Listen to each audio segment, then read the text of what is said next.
hatuzungumzi katika hali ya kubahatisha. Hatukwenda mahakamani tukibahatisha. Nafahamu iga hii ni mmoja ya mikataba ya hovyo na mbovu kuwahi kutokea tangu kuumbwa kwa taifa hili. Kwa hiyo hakuna rational yoyote au mtu yoyote mwenye akili timamu anaweza akasimama na mkataba huu mbele ya watu wenye akili timamu na akawaeleza mkataba huu unatija kwa taifa. Nguvu kubwa inatumika kuhalalisha matumizi ya mkataba huu. Na mimi ninakataa, kuna kauli ya kusema sisi napokea amri kutoka juu, amri kutoka juu. Mtu yoyote anayepokea amri kutoka juu bila kuzihoji ni mpumbavu. Nchi hii sio ufalme, ni nchi inaongozwa kwa sheria na katiba. Huwezi ukaniletea mkataba mbovu kama huu mezani kwangu ukafikiri nitaupitisha eza kwa sababu we ni rais, we kwa sababu ni waziri, au kwa sababu ni nani. Nitausoma kwa sababu ndio jukumu langu kwa taifa. Tuna mikataba mibovu inapita, maamuzi mabovu yanapita, mtu anasema maagizo kutoka juu. We huna kichwa? Hujui instrument za wizara yako? Hujui wajibu wako wa kikatiba? Can you not make a simple analysis? Hata kama mkataba nilisema hata mtoto wa mwaka wa kwanza wa chuo wa sheria hawezi kusaini huu mkataba.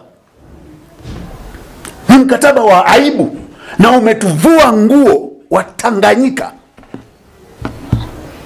Mtu yoyote kuna kakangu mmoja aliwahi kusema kwamba ujasiri wa kifisadi, yani kutetea mkataba huu ni ujasiri wa kifisadi. Jambo la tatu ambalo nataka kulisema, mimi kwa upande wangu nilituhumiwa kwamba nilipomaliza pale mahakamani nilitoa statement, na statement ile ni uhaini. Hawa sijui watu walisomaga sheria ya wapi, alafu wengine ndio wanangangana kutaka kunyang'anya vyeti vyangu vya sheria. This is stupid. Mtu hawezi kujua hata ingredient za treason. Ingredient, I think licha kwamba ni kosa kubwa, lakini ni kosa ambalo ingredients zake it's very simple, kwa sababu ni kosa ambalo lina zaidi ya miaka 500 toka lianze kubuniwa. Jitu zima kabisa, mtu anaandika treason. Do you know the ingredient of treason? Mtu anaandika tu kwa sababu ya hoja, anatamani kuua watu. Watu wenye akili timamu hawaogopi kifo, kwa sababu immediately umezaliwa, immediately safari ya kufa inaanza. Tunachojali ni unakufa namna gani na kwa sababu gani. Kwa hiyo Watanzania na Watanganyika wenzangu, tunawaambia hawa wababaishaji waache michezo wanayofanya. Watu wenye akili timamu hawatishwi. Mimi nimevuka level ya kutishwa, ninafahamu. Ndio maana ninazungumza, kwa sababu kwanza nimevuka level ya kuhongwa, nimevuka level ya kutamani vyeo, nimevuka level ya tamaa za kipumbavu. Mimi nimekubali utu alionipa Mungu. Ninawajibika kwa taifa langu. Kwa hiyo biashara za kubuni makosa makubwa ili kutisha watu zikome. Na ili namwambia wazi IGP, uko hapo kikatiba na kisheria, hatukuogopi. Ukitaka siasa, vua magwanda, toka kwenye bunduki, njoo jukwani. Hoja zetu ni za kisiasa, anazijibu kwa bunduki akiwa nyuma ya ofisi za umma, amevaa magwanda ya kiaskari, lakini anataka kupambana na sisi kisiasa. Aache watujibu, tunauliza maswali ya kitaaluma. Anatoka kule na Twitter sisi, na achunguzwe amepata wapi wazo la. Huwezi ukakaa, sisi tunazungumza wazi bayana, hoja ziko wazi. Badala yake wanaishia kutafuta vyombo vya habari vinavyoandika, waandishi wa habari wanaoandika. Leo wanakwenda kusema treason. Na ninataka nitoe radhi, tumesikia TCRA na polisi, ushirikiano wenu wa kutisha vyombo vya habari ukome. Tutawashtaki binafsi kwa majina yenu. Hamwezi kufanya pre-censorship kwenye nchi inayoamini katika uhuru wa habari. Wala huwezi kutufanyia pre-censorship. That time is long gone. Hakuna Mtanzania anayeogopa. Na ninaposema haya, ninasema kwa sababu nchi yetu ni Jamhuri ya Muungano wa Tanzania na Zanzibar. Muungano wa Tanganyika na Zanzibar, kwa sababu katika Tanzania kuna Tanganyika na kuna Zanzibar. Mkataba huu umeiba mali za Tanganyika. Alafu tunakwepa kusema. Tukisema mnasema udini au ubaguzi. Kuna bandari ya Zanzibar imeguswa hapa ndani. Alafu haya kipato tutakachopata Wazanzibari wamo. Tukiuliza maswali mnasema ubaguzi. These are rational questions ambao mtu yote mwenye logic na akili timamu atauliza. Bandari zote zinazobinafsishwa ni za Tanganyika. Kwa mkataba la hovyo lisilokuwa na lifespan, mkataba la hovyo linalosubject nchi kwa kikampuni. Mnadanganya, mnaambiwa Arabu Emirates, sio hata Arabu Emirates, ni DP World. Kikampuni, nchi inajisubject kwa kitakataka. Kama mazuzu tu tunakaa chini, mtu anakuambia dini, udini. DP World ni nchi. Ule mkataba unacheza na maneno tu. Pale hakuna United Arab Emirates wala hakuna Dubai Emirates. Ni DP World. DP World is not even a legal status, an international legal person. Tena inawezekana hata haiko Dubai, ni wahuni tu wako hapa ndani ya nchi. Halafu leo hii wanatisha Watanzania kutuua. Wanatisha Watanganyika kutuua. Nataka kusema rasilimali za Tanganyika tutazilinda for whatever cost it takes, hata ikibidi maisha na uhai wetu. Hiki ni kiapo nilisema toka siku ya kwanza. Na tunaposema maandamano, wasifikiri ni maandamano, na ndio maana nilisema wazi na bayana. Na niwaambie wenzangu wanaonishawishi eti tukimbie nchi. Wa kukimbia nchi ni DP World, sio sisi. Hapa ni nyumbani. Zitapigwa kavu hapa na ikibidi zitapigwa na gloves hapa. Mpaka mwisho wa siku tunusuru bandari yetu. Hakuna atakayekimbia taifa hili. Kwa sababu wengi hatuwajibiki. Tunafikiri sisi tuko hapa by default. Hatuko kwa default, tunaishi sasa kwa sababu Mungu amepanga mpango wenzetu waje kuishi miaka 400 ijayo. Kwa hiyo tuna wajibu wa kutumia rasilimali zetu kwa kuwajibika, kwa kuhakikisha tunalinda maslahi ya sasa na yajayo ya taifa letu. Kwa hiyo ndugu zangu, ni wakati wa Tanganyika sasa kuenjoy fursa za uhuru. Nilishawahi kusema Tanganyika ilibakwa, haikuridhia kuingia kwenye ndoa hii. Rejea mazungumzo ya awali ya baba wa taifa kuhusu namna walivyofikia hatima ya muungano.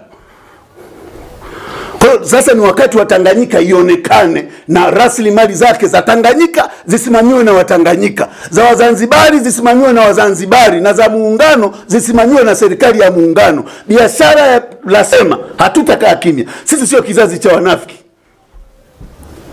Nchi hii kuna watu wamejigeuza wao miungu watu.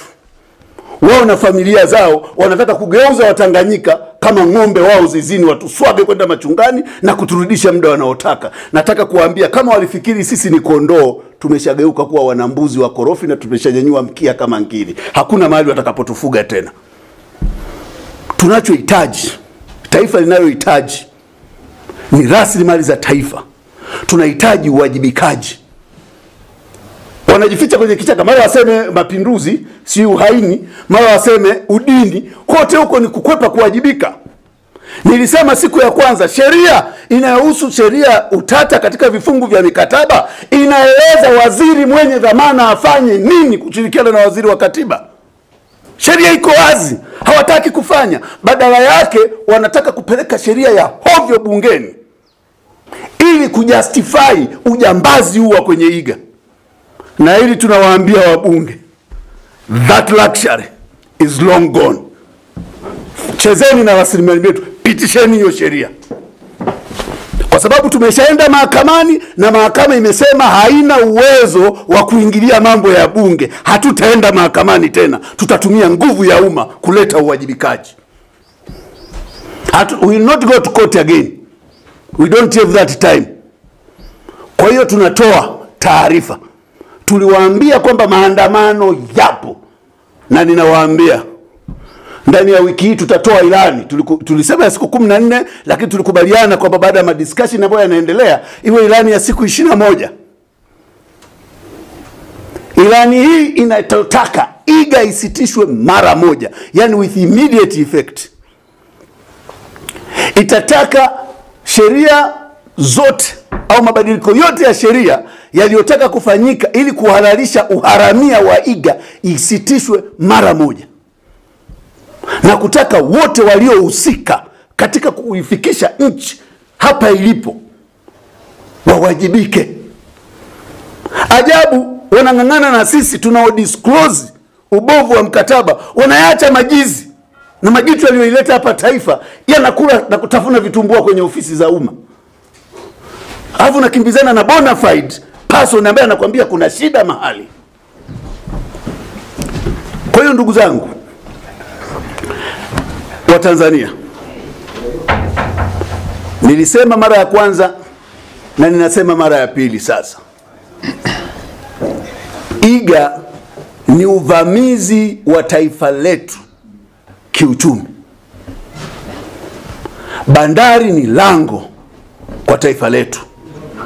Bandari ni urithi tuliopewa na Mungu. Hatuwezi kuwa taifa la kibwege kiasi hichi. Mbuga za wanyama tumewapa wageni. Nenda kule unaingia unaambia now you are entering the United Arab Kingdom. Ndani ya nchi. Tizama mahoteli yanayojengwa Ngorongoro pale. Huku Wamasai wakifurushwa kama wanyama kutoka kwenye ardhi yao. Leo unaniambia yale magorofa ndio yanaolinda ekolojia kuliko maisha ya Masai? Unaniambia Mwarabu ana ekolojia ya Ngorongoro kuliko Masai? Such a stupid aspect. Halafu tukisema watu wanasema wachochezi. Jamani, ili taifa ni kwa ajili yetu. Sisi hatujawekwa hapa kuwa watumwa na vitwana vya wageni. Tuna haki ya kufaidi fursa za kijamii, fursa za kiuchumi, fursa za kimaendeleo na fursa za kujiendeleza. Pamoja na kuzimiliki. Tunaambiwa utaajiriwa, yani nakutoa kwenye duka la baba yako alafu nakwambia mimi nalimiliki, wewe uajiriwe, na wewe kama zuzu unacheka tu. Unafikiri ni maendeleo? Kwa hiyo ndugu zetu tuelewe, swala la iga sio nchi. Kwa hiyo kuipinga iga haiwezi kuwa uhaini, kwa sababu I never pledged allegiance kwa iga. Iga ni mkataba la kokorokocho liliokotwa huko kizembe, watu wakafanya copy and paste wakifikiri si ni mazuzu, tumelikataa.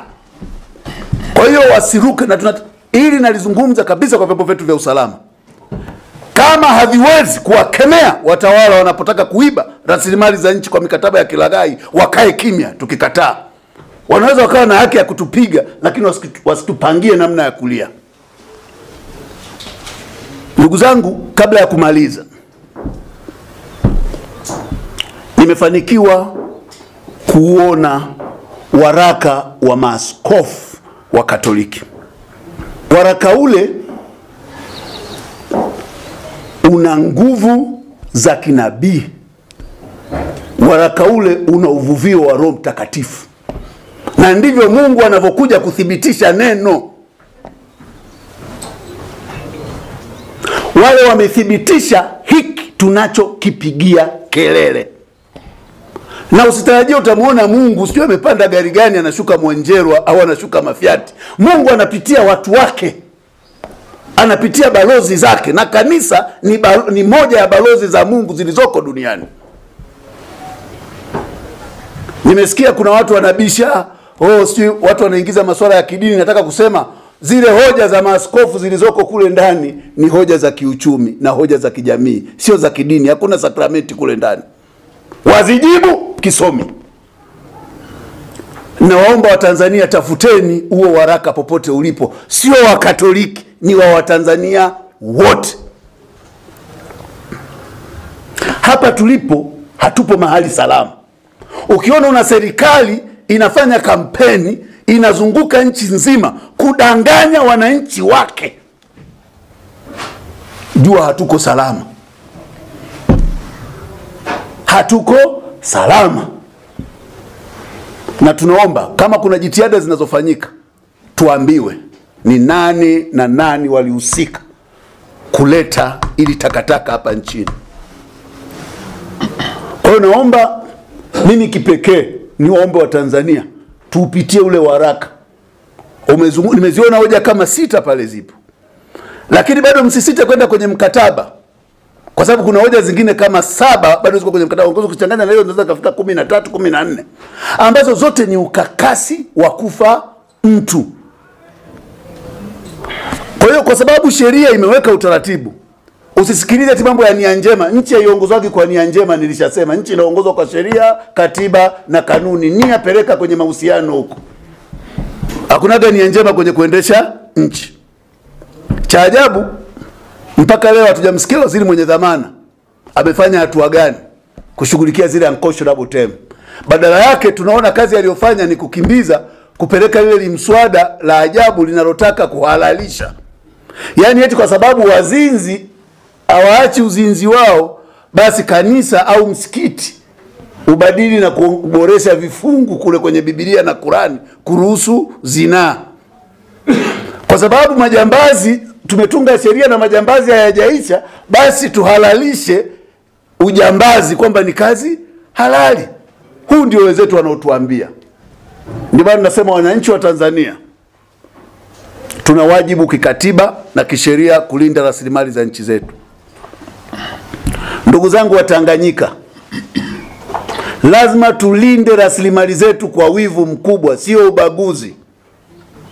Sio ubaguzi, ni akili ya kitumwa unaposhindwa kujua thamani ya rasilimali alizokupa Mungu katika eneo lako. Na kufikiri kwamba uwepo wa thamani zile unahitaji neema ya mgeni au neema ya mtu yoyote yule kuamua usalama wake na future ya rasilimali zile. Rasilimali zile ni za taifa letu, na rasilimali zile ni za Watanganyika, na ziliwekwa kwenye serikali ya muungano kuzisimamia na sio kuzimiliki na kuzikabidhi kwa wageni. Hakuna kipengele chochote cha katiba utakachokisoma kwa tafsiri ya moja kwa moja au kwa tafsiri ya kuhisianisha itakayoonyesha kwamba tulidhamiria kwa namna yoyote kuipa mamlaka serikali ya Jamhuri ya Muungano wa Tanzania kukabidhi mapande ya ardhi au rasilimali za Tanganyika kwa mgeni. Hakuna hicho kifungu. Kwa hiyo tunachotaka kusema, kama kuna mhaini katika taifa hili, ni huyu aliyekiuka sheria inayosema kabisa permanent sovereignty on natural resources. Sovereignty ni nini? Haya, mimi ninatetea sovereignty ndio nitakuwa tena mhaini? Kwa hiyo tulichokuwa tukiomba na tujaribu kukieleza categorically kwa Watanzania ni kwamba walitupeleka kitu kinachoitwa retreat. Wenyewe wanajua walitupeleka lock up, lakini niwahakikishie tulikuwa retreat. Walituwezesha kufunga iwe kwa hiari au kutokuwa kwa hiari. Walitupa muda wa kutafakari. Na sasa tumekuja na nguvu mpya. Na tunawaambia Watanganyika tukae tayari.